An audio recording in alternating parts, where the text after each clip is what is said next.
Students आज हम start करने वाले हैं अलंकार। ठीक है, तो अलंकार वर्ड आपने सुना है पहले? अलंकार का मतलब क्या होता है? हाँ, अलंकार मतलब आपने प्रैवचिक शब्द पढ़े होंगे, गहने, आभूषण, है ना, अलंकार। तो अलंकार क्यों पहनते हैं हम? अपने आप को सजाने के लिए, हाँ, शोभा बढ़ाने के लिए, है ना। अब यहाँ पे मतलब यहाँ पे अलंकार है, क्या हम यहाँ पे भी शोभा बढ़ा रहे हैं? नहीं, किसकी शोभा बढ़ा रहे हैं? क्या वो वाले अलंकार पहन रहे हैं? नहीं, क्योंकि काव्य की रचना में अलंकार का बहुत ज़्यादा महत्व होता है। ठीक है, सिर्फ काव्य में, गद्य वाग में नहीं, सिर्फ काव्य में। जब आप कोई एक सॉन्ग सुनते हो, आपकी कविता, ठीक है, तो काव्य की सुंदरता के लिए अलंकार हम इस्तेमाल करते हैं। ठीक है, और इंग्लिश में हम इसको बोलते हैं फिगर्स ऑफ स्पीच।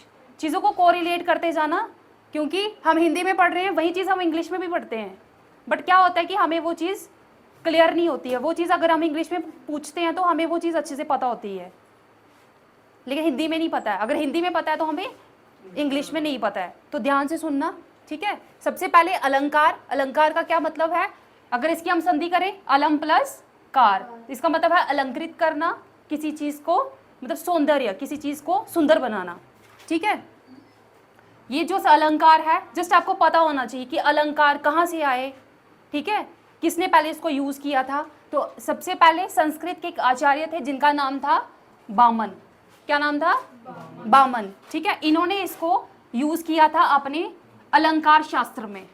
ठीक है, फर्स्ट टाइम संस्कृत आचार्य बामन जी ने यूज़ किया था अपनी एक रचना में। उस रचना का नाम क्या था? अलंकार शास्त्र। ठीक है, अब आप देख रहे हो यहाँ पे लिखा हुआ है वर्ण, शब्द और वाक्य। ठीक है, वर्ण क्या होते हैं?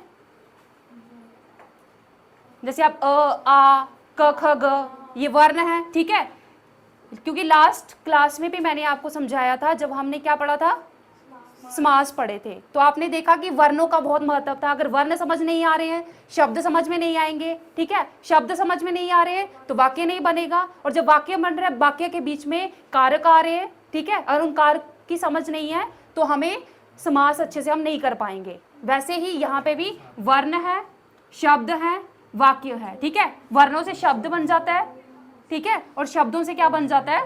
वाक्य। ठीक है, अब जब वो वाक्य बन गया है, कई बार हम कोई चीज़ पढ़ते हैं और हमें वो पढ़ने में बड़ा इंटरेस्ट आता है, बड़ा मज़ा आता है उसको पढ़ने के लिए। देखो, जैसे हम खेलते हैं, हम बोलते हैं कि टंग ट्विस्टर्स होते हैं, जैसे चंदू के चाचा ने चंदू की चाची को, है ना, हम ऐसे चल तू कच्चा पापड़ पक्का पापड़ बोल के सुना।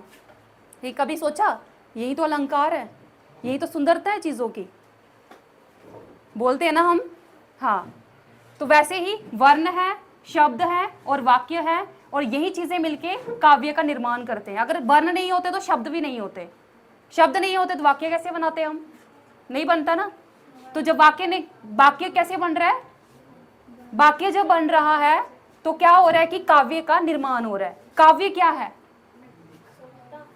ठीक है, काव्य में आ जाती है आपकी कविता, आपके गाने, क्योंकि गानों में आप सुनते हो कि जो वर्ड्स होते हैं वो मैच होते हैं, इसमें जिसको हम राइमिंग स्कीम बोलते हैं।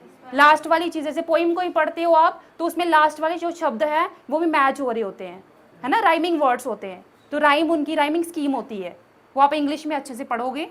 ठीक है, काव्य के निर्माण में कविता, गाने, आपकी गजलें, ये सब आती हैं। ठीक है, अब ये जो अलंकार है ये सिर्फ काव्य भाग में ही यूज होते हैं, ये गद्य भाग में यूज नहीं होते। ठीक है, मतलब आपकी कहानियां। ठीक है, और ये आवृत्ति वर्ड मैंने लिखा हुआ है क्योंकि आवृत्ति वर्ड आगे यूज होने वाला है। जब मैं आपको आगे अलंकार समझाऊंगी ना तो ये आवृत्ति वर्ड यूज होगा वहां पे। तो आवृत्ति का मतलब क्या होता है, पता है किसी को? आवृत्ति मतलब रिपीट होना, रिपीटिशन। ठीक है, जैसे मैंने बोला चंदू की चाची ने चंदू के चाचा को, तो च च च रिपीट हो रहा है, वही मैं बोलूँगी कि आवृत्ति हो रही है। फिर मैम आवृत्ति क्या होता है? डाउट रह जाएगा ना, तो तब भी मैं बोलती हूँ कि डाउट नहीं रखना है, डाउट नहीं रखना है। सो दैट्स वाई मैंने ये शब्द लिखा कि आवृत्ति का मतलब क्या है, जब कोई चीज़ रिपीट हो रही है। ठीक है, अब हम देखेंगे अलंकार के भेद। ठीक है, ऐसे आपके सिलेबस में आप अपने सिलेबस में देखोगे तो सिर्फ 2 ही भेद है, बट इसके 3 भेद होते हैं, ठीक है। अब लेकिन हमें अपने नॉलेज के लिए तीसरा भी पता होना चाहिए। हम इसको चाहे पढ़ेंगे नहीं, जस्ट थोड़ा सा मैं आपको एक्सप्लेनेशन दे दूंगी, बट हमें पता होना चाहिए कि इसके 3 भेद होते हैं, ठीक है। भेद, मुख्य भेद होते हैं और कुल भेद होते हैं, ठीक है। मुख्य भेद में क्या कौन सा है? शब्द अलंकार और अर्थ अलंकार, ठीक है। और कुल भेद में, कुल भेद इसके 3 है, तीसरा कौन सा है? अव्यय अलंकार, ठीक है। अब देखो ये जो शब्द है, ठीक है, ये जो भेद है, ठीक है, अब यहां से ही हमें इनका मतलब पता चल रहा है कि शब्द अलंकार में क्या हो रहा है और अर्थ अलंकार में क्या हो रहा है, ठीक है। शब्द अलंकार इट्स मीन कुछ शब्दों के साथ कुछ होने वाला है ना, मतलब कि जहां पे शब्दों की ब्यूटी निकल के आएगी, शब्दों को हमने सजाया हुआ है, ठीक है, वो है शब्द अलंकार, ठीक है। मतलब शब्दों का चमत्कार हो रहा है।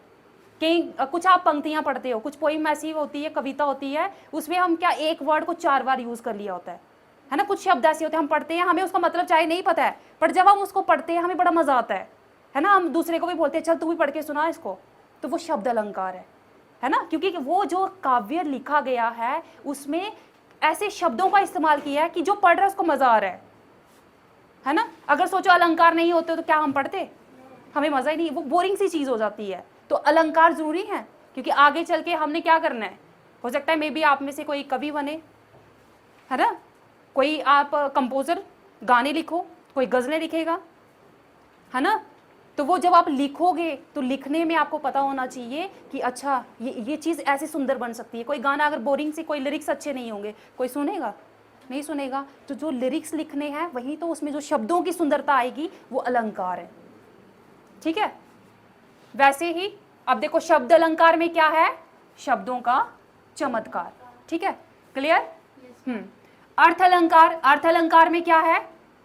अब यहां से तो सिंपल है, अर्थों में चमत्कार है कि देखो एक वर्ड हम अलग अलग जगह यूज कर रहे हैं, ठीक है। आगे अच्छे से एक्सप्लेन करूंगी, जस्ट यहाँ पे समझ लो कि अच्छा ये वेद है, तो वेदों के अंदर जो अलंकार आने वाले हैं, फिर जब हम उनकी एक्सप्लेनेशन पढ़ेंगे वहां पे आपको अपने आप पता चलेगा कि अच्छा एक वर्ड 4 बार यूज हो रहा है, लेकिन वर्ड तो सेम है, पानी पानी पानी 4 जगह यूज हो रहा है, बट उनका जो मतलब है वो अलग अलग है। लेकिन पानी पानी पानी जब हम 4 जगह पढ़ेंगे तो क्या होगा? बड़ा मजा आता है ना। वैसे ही यहाँ पे अर्थों का चमत्कार हो रहा है। और आपका ये जो थर्ड वाला है ये सिलेबस में नहीं है, बट आपको पता होना चाहिए, अव्यय अलंकार। तो अव्यय अलंकार में क्या है? दोनों है, शब्द भी हैं और अर्थ भी है, तो ये हमें पता होना चाहिए था।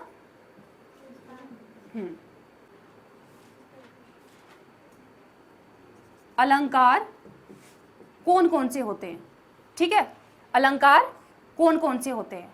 अब यहां से ध्यान से, क्योंकि यहां से आपकी इंग्लिश की पोएटिक डिवाइसेस भी क्लियर होने वाली हैं, ठीक है, सिलेबस में है, पोएटिक डिवाइसेस सिलेबस में है ना। अब हमने यहां से ही समझ लेना है, ठीक है, ताकि हम जब इंग्लिश की क्लास हम अटेंड करें तो वहां से फटाफट से हमें चीजें समझ आए। अच्छा सिमली है, अच्छा सिमली तो उपमा अलंकार है, ठीक है।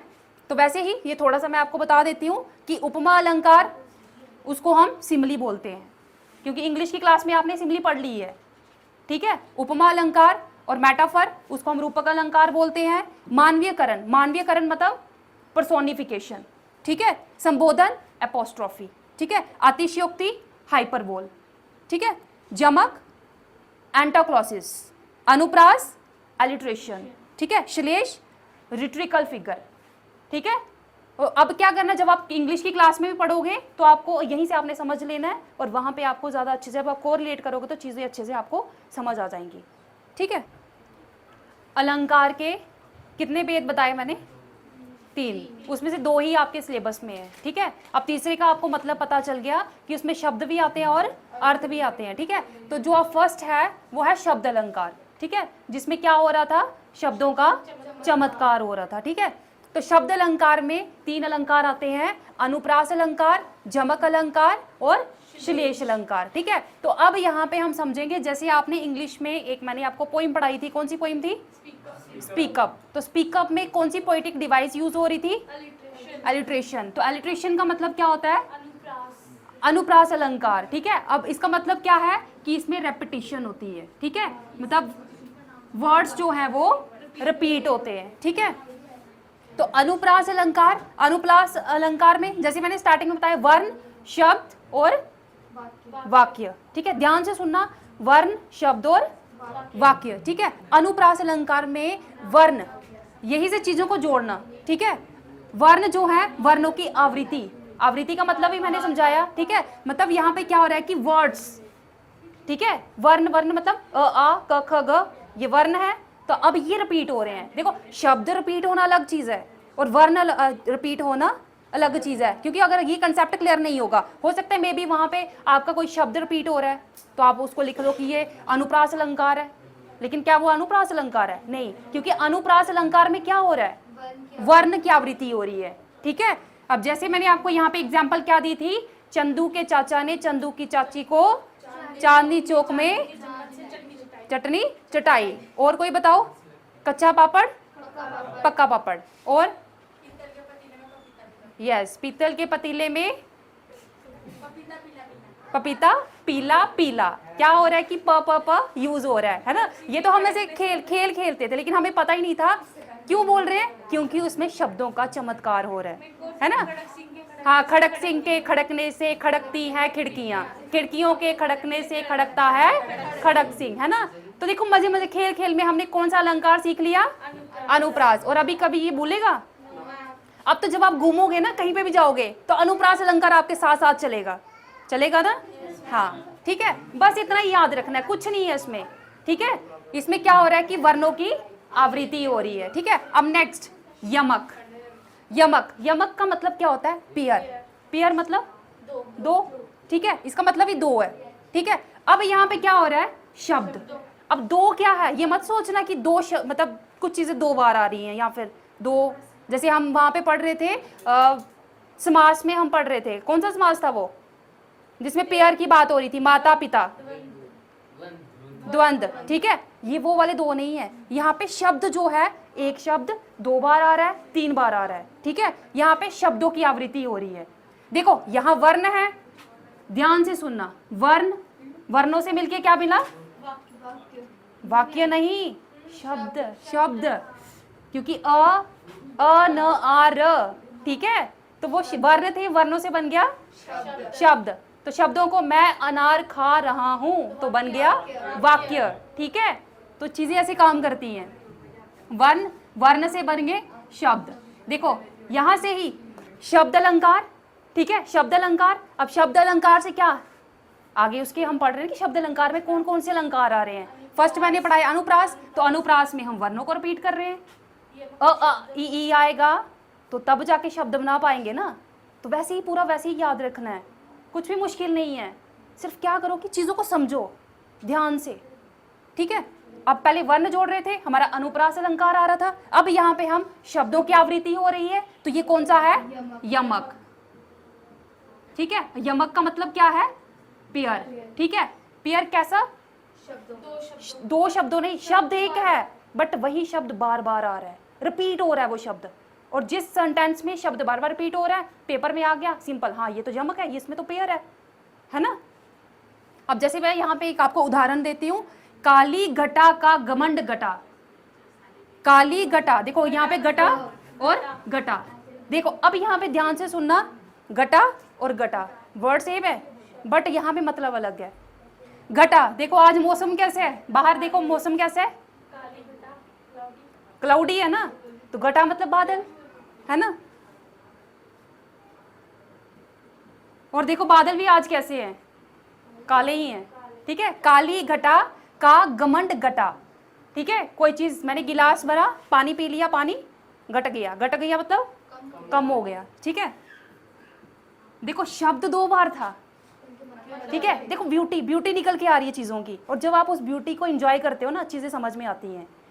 हिंदी आप पढ़ते नहीं हो, नहीं बच्चे कहते हैं कि हमने हिंदी नहीं पढ़नी है, क्यों नहीं पढ़नी है, देखो कितनी अच्छी ब्यूटी निकल के आ रही है चीजों की, समझ आ रहा है ना।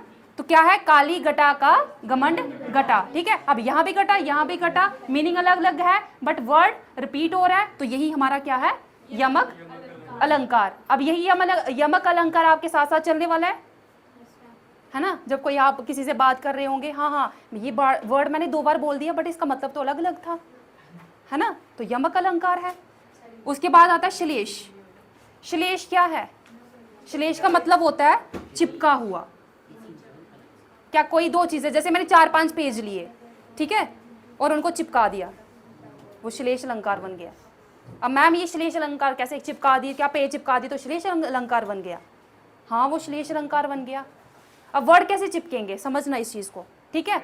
मतलब एक से ज्यादा चीजें जब चिपकी हुई होती हैं तो उसको हम बोलते हैं श्लेष अलंकार, ठीक है। रहीमन, उदाहरण समझना, क्योंकि उदाहरण से ही ये चीज क्लियर होगी। रहीमन पानी रखिए बिन पानी सब, रहीमन पानी रखिए बिन पानी सब, चुन पानी गए ना उबरे मोती मानुष चून। अब देखो यहाँ पे कौन सा वर्ड ज्यादा बार रिपीट हो रहा है, कौन सा वर्ड चिपका हुआ है?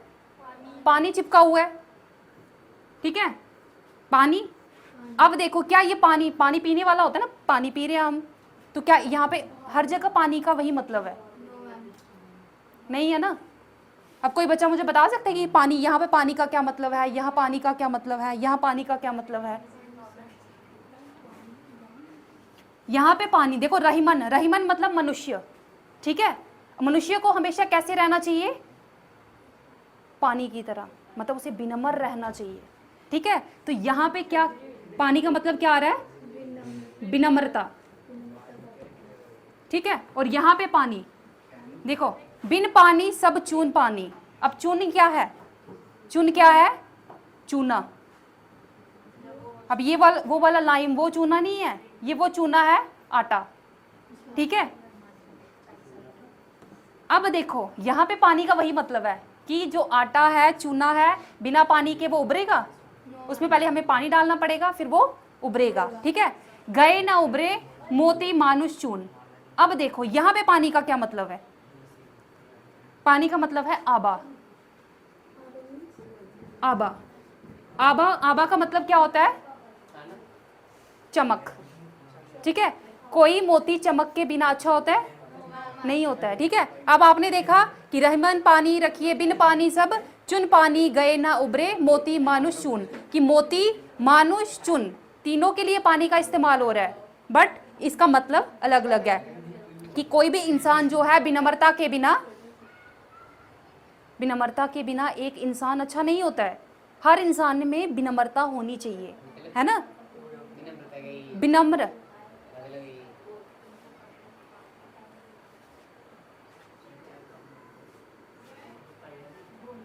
तब झुक के रहना, नम्रता। आपके घर में कोई आता है, आप उसका आदर सत्कार करते हो, वही विनम्रता है। हाँ, ठीक है। बिन पानी सब चुन, ठीक है। अब यहाँ पे क्या था कि पानी, यहाँ पे पानी का वही यूज बताया कि आटे में आप पानी डालोगे तो क्या होगा, है ना, वो उभर जाएगा। आटा कैसे गूंथोगे? पानी के बिना गूंथ सकते हो, ठीक है। और मोती जो है वो भी पानी के बिना कुछ नहीं है। पानी मतलब चमक, ठीक है। तो ये क्या है? श्लेष, क्योंकि एक वर्ड है वो चिपका हुआ है, मतलब अलग अलग जगह पे। श्लेष अलंकार, ठीक है। इसमें क्या है? चीजें चिपकी हुई हैं, ठीक है। हाँ, एक चीज बार बार चिपक रही है, ठीक है। जैसे मैंने यहाँ पे एग्जांपल दी पानी की, ठीक है। अब हमारा ये शब्द अलंकार कंप्लीट हो गया, ठीक है। नेक्स्ट है अर्थ अलंकार। तो अर्थ अलंकार में मैंने आपको समझाया था कि इसमें किसका चमत्कार हो रहा है? अर्थों का, ठीक है। तो इसमें आपका आ जाता है उपमा, जो आप इंग्लिश में पढ़ते हो सिमली, ठीक है। उसके बाद आपका आता है उरूपक अलंकार, देन नेक्स्ट आता है उत्प्रेक्षा अलंकार, और नेक्स्ट अतिशयोक्ति अलंकार। अब हम इसको एक एक करके समझेंगे। देखो उपमा, उपमा का मीनिंग क्या होता है? हाँ, उप, अगर आप इसकी संधि करोगे तो उप और माँ। उप का मतलब समीप और माँ का मतलब मापन, ठीक है। किसी पास वाली चीज का मापन मतलब मेजर करना, ठीक है, मापना, उसको मापन करना, ठीक है। अब सिंपल आपने ये चीज याद रखनी है कि जिस सेंटेंस में, जिस वाक्य में सा, सी, से, सम, सारे ये यूज होगा तो वो कौन सा सेंटेंस है? उपमा। वो कौन सा अलंकार है? उपमा, ठीक है। जहां फिर किसी सेंटेंस में, किसी वाक्य में तुलना की गई है, किस चीज की तुलना? रूप की, रंग की या गुण की, ठीक है। तो जैसे अब मैं आपको यहाँ पे एक उदाहरण समझाऊंगी। हरिपद कोमल कमल के। हरिपद मतलब हरि पद मतलब भगवान के पाँव, ठीक है। उनके पाँव कैसे हैं? कोमल कमल के, बहुत नाजुक, किसकी तरह? कमल की तरह, ठीक है। तो यहाँ पे क्या हो रहा है? उपमा दी गई है कि हरि के जो पद हैं, हरि के जो पाँव हैं वो किसकी तरह है? कोमल कमल की तरह, ठीक है। मतलब समझ रहे हो, यहाँ पे उपमा दी जा रही है, किसी चीज के साथ उसको कंपेयर किया जा रहा है। जैसे आप पढ़ रहे थे, बताओ मुझे स्पीकअप में से कोई एक सिमली, सुनो ध्यान से। सिमली में हम क्या करते हैं? तुलना करते हैं, किसी चीज की किसी चीज के साथ तुलना करते हैं, ठीक है। लाइक ड्यू ड्रॉप्स, क्योंकि वहां पे लाइक यूज हो रहा था, समझ आया? तो वैसे ही यहाँ पे क्या है कि किसी चीज की कैसा है कि सा सी से, सम सारेस, ये शब्द जिस सेंटेंस में यूज होंगे वो आपका सेंटेंस कौन सा है, उसमें कौन सा अलंकार यूज हो रहा है? उपमा, ठीक है। जैसे मैंने आपको ये चीज भी बता दी कि इसमें तुलना होगी रूप, रंग और गुण को लेके। जैसे ये एक उदाहरण था, हरि पद कोमल कमल के, कि हरि के पद कैसे हैं? कोमल कमल की तरह। सिंपल कि उपमा हो रही है, ठीक है। एक चीज को दूसरी चीज से हम कंपेयर कर रहे हैं, तो वही आपका उपमा अलंकार है। नेक्स्ट क्या? रूपक, ठीक है। अब रूपक मतलब, रूपक अलंकार को हम मेटाफर बोलते हैं, बट हम वो मेटाफर इंग्लिश वाला इंग्लिश में ही समझेंगे। यहाँ पे सिंपल आपको एक मैं ट्रिक बताती हूँ, ज्यादा आपको उलझने की जरूरत नहीं है क्योंकि बच्चे कंफ्यूज हो जाते हैं, ठीक है। जैसे हमने जोजक चिन्ह, यहाँ पे सिंपल हमने याद रखना है कि जिस सेंटेंस में, जिस वाक्य में जोजक चिन्ह का इस्तेमाल हो रहा है, जोजक चिन्ह क्या होता है? हाइफन, ठीक है। जिस सेंटेंस के बीच में जोजक चिन्ह इस्तेमाल हो रहा है वो हमारा कौन सा अलंकार है? रूपक अलंकार। और याद रखना कि जब अब आपका जो पैटर्न है पेपर का, उसमें जो पैसेज आते हैं, आपको गद्यांश पद्यांश आते हैं, उसमें ये नहीं है कि सिंपल क्वेश्चन दिए होते हैं और वही क्वेश्चन आपने वो पूरा रीड करके पैराग्राफ उसमें से आंसर निकाल देने, नहीं, बीच में से आपको वर्ड्स दिए जाते हैं, वर्ड दिया जाएगा, बताओ ये कौन सा अलंकार है। तो अगर आपने यहाँ पे नहीं समझा होगा तो वहां पे कैसे करोगे? आई समझ? ठीक है। तो रूपक अलंकार सिंपल जिसमें जोजक चिन्ह इस्तेमाल हो रहा है वो कौन सा है? जैसे मैंने यहाँ पे एक एग्जांपल दी है, जलद यान, ठीक है। इसके बीच में क्या है? ये कौन सा चिन्ह है? हाइफन, ठीक है। क्लियर?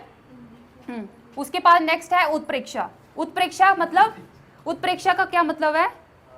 कुछ चीज सपोज, ठीक है। जैसे आप मैथ में करते हो लेट करते हो, हाँ, x इज इक्वल टू, हाँ, जो भी लगा लो, ठीक है। तो हाँ, तो उत्प्रेक्षा में भी हम सपोज कर रहे हैं, ठीक है। अब याद रखना कि जिस वाक्य में मानो, मन, मानहू, जानो, जानहू, ठीक है, जिस सेंटेंस में ये वर्ड्स होंगे तो वो उत्प्रेक्षा अलंकार है वहां पे, ठीक है। इसको हम इंग्लिश में बोलते हैं हाइपरबोल, ठीक है। तो यहाँ से हाइपरबोल भी क्लियर हो गया कि ऐसा सेंटेंस, ठीक है, ऐसा सेंटेंस जिसमें क्या है, जिसमें हम क्या कर रहे हैं? सपोज कर रहे हैं कि सपोज करो कि हमारे प्रधानमंत्री जी यहाँ पधार रहे हैं, ठीक है, तो वो उत्प्रेक्षा अलंकार है, ठीक है। तो यहाँ पे मैं आपको एक एग्जांपल देती हूँ, सो तुम जानहू अंतर्यामी, ठीक है, कि हम क्या बोलते हैं कि मेरे मन की बात है, बात मेरे मन की है, लेकिन हम क्या बोल रहे हैं कि सो तुम जानहू अंतर्यामी, कि भगवान तुम तो मेरे मन की सब जानते हो। वो क्या पता जानते नहीं जानते, हम सपोज कर रहे हैं ना कि मुझे जो प्रॉब्लम है, मुझे जो भी मेरे मन की बात है वो कौन जान रहा है? भगवान जान रहे हैं, ठीक है। सपोज कर रहे हैं, सो, ठीक है, सो तुम जानहू अंतर्यामी, तो इट्स मीन यहाँ पे कौन सा अलंकार है? उत्प्रेक्षा, ठीक है। उत्प्रेक्षा अलंकार है जिसको हम इंग्लिश में क्या बोलते हैं? हाइपरबोल, ठीक है। फोर्थ, अतिशयोक्ति। अब देखो अतिशयोक्ति अलंकार है ना, तो ये हमें वर्ड से ही क्लियर हो रहा है। अतिशयोक्ति मतलब किसी चीज की अति हो रही है, ठीक है, मतलब कोई चीज हम बढ़ा चढ़ा के बोल रहे हैं यहाँ पे। जैसे यहाँ पे सिंपल याद रखो, एक उदाहरण से समझाती हूँ कि हनुमान की पूंछ में लगन न आग, सगरी लंका ना जली, भाग गए निशाचर सार। कि हनुमान की पूंछ में अभी आग लगी नहीं है, ठीक है, हनुमान की पूंछ में अभी आग नहीं लगी है, बट फिर भी सारी लंका जल गई, सारी लंका जल गई और वहां के निशाचर भी सारे भाग गए, ठीक है। अभी ऐसा हो सकता है कि आग लगाई नहीं है और लंका सारी जल गई, मतलब चीजों को अति हो रही है, चीजों को बड़ा चढ़ाकर बोला जा रहा है, तो इसी का मतलब क्या है? अतिशयोक्ति अलंकार, ठीक है। नेक्स्ट लास्ट है आपका मानवीकरण, ठीक है। मानवीकरण मतलब पर्सोनिफिकेशन, किसी चीज को पर्सोनिफाई करना, ठीक है। हम क्या करते हैं किसी चीज को, जैसे हम यहाँ पे मैं आपको उदाहरण समझाती हूँ कि फूल हंसी सॉरी, फूल हंसे कलियां मुस्काई। तो क्या फूल हंसते हैं, कलियां मुस्कुराती हैं, ठीक है। लेकिन हम क्या करते हैं कि जैसे हम किसी कवि के बारे में, किसी कवि की कोई कविता पढ़ते हैं तो हम कहते हैं कि वो प्रकृति प्रेमी है, ठीक है। तो मतलब प्रकृति प्रेमी क्या है कि वो चीज़ों को, मतलब कि इंसान को वो प्रकृति से जोड़ के बता रहे हैं, है ना। तो तभी वो कह रहे हैं कि जैसे आप बड़े सारे गाने सुनते हो, है ना, कोयल सी बोली तेरी, कई बार होता है कि फूलों सा चेहरा तेरा, है ना। हाँ, कंपेयर करते हैं। तो फूलों सा क्या फूलों की तरह चेहरा होता है? हाँ, पानी में आग, क्या सच्ची में पानी में आग लग रही है? हाँ, तो क्या अगर फूलों सा चेहरा तेरा, तो सच्ची में क्या फूलों सा चेहरा है? लेकिन क्या है कि वो उस चीज को पर्सोनिफाई कर रहा है, वो चीजों को जोड़ रहा है उससे, ठीक है, प्रकृति से चीजों को जोड़ रहा है। तो मानवीकरण हो रहा है यहाँ पे, ठीक है। तो जैसे एक और एग्जाम्पल थी, आ रही रवि की सवारी, नव किरण का रथ सजा है, बादलों से अनुचरों ने स्वर्ण पोशाकदारी, ठीक है, कि रवि की सवारी आ रही है, किसी राजा की सवारी आ रही है, बट वो उसको कंपेयर किसके साथ कर रहा है? रवि के साथ। रवि कौन है? सूरज, सूरज, ठीक है। अब जैसे मैं आपको अतिशयोक्ति अलंकार की भी एग्जाम्पल देती हूँ, जैसे आपका वो सॉन्ग है, सुनो ना संगमरमर की दीवारें, है ना। तो क्या सच्ची में संगमरमर की दीवारें सुन रही हैं? लेकिन क्या है कि वहां पे अतिशयोक्ति की, वो दीवारों को सुनने के लिए बोल रहा है ना, अति हो रही है चीजों की, मतलब चीजों को बढ़ा चढ़ा कर बोला जा रहा है।